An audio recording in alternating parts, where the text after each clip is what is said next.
मुलांनो, या व्हिडिओमध्ये आपण कॉस्ट या इंग्रजी क्रियापदाचा अर्थ, त्याची 3 रूपे आणि सरावासाठी काही वाक्य बघणार आहोत. कॉस्ट हे एक अनियमित क्रियापद आहे.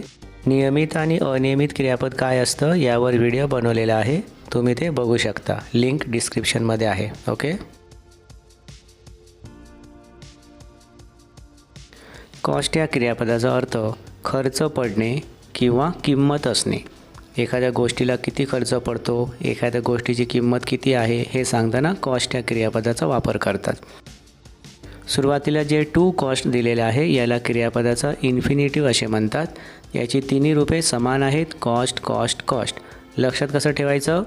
टू कॉस्ट म्हणजे खर्च पडणे, कॉस्ट कॉस्ट कॉस्ट ही अनियमित क्रियापदे असंच पाठ करून ठेवा, कारण याची रूपे अनियमित प्रकारे होतात. ते आपल्याला सांगता येत नाही कसं बनेल. जास्तीत जास्त अनियमित क्रियापदे तुम्ही लक्षात ठेवायचा प्रयत्न करा, कारण भविष्यात तुम्हाला वाक्यरचना करताना, इंग्लिश बोलताना यांची गरज भासेल. म्हणून अनियमित क्रियापदांचे PDF बुक आम्ही बनवलेले आहे. डिस्क्रिप्शनमध्ये लिंक आहे, तुम्ही ते डाउनलोड करू शकता. म्हणजे एकाच जागी तुम्हाला सर्व अनियमित क्रियापदे मिळतील आणि तुम्ही ते पाठ करू शकता. ओके, चला मग काही वाक्य बघूया.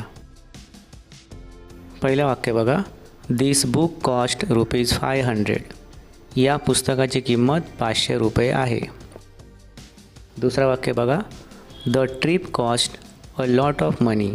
म्हणजे या प्रवासासाठी खूप खर्च आला. तिसरं वाक्य बघा. The new bike cost him ₹50,000. याचा अर्थ नवीन बाईकसाठी त्याला ₹50,000 खर्च आले. चौथं वाक्य बघा. Repairing the car cost more than expected. म्हणजे गाडी दुरुस्त करण्यासाठी अपेक्षेपेक्षा जास्त खर्च आला.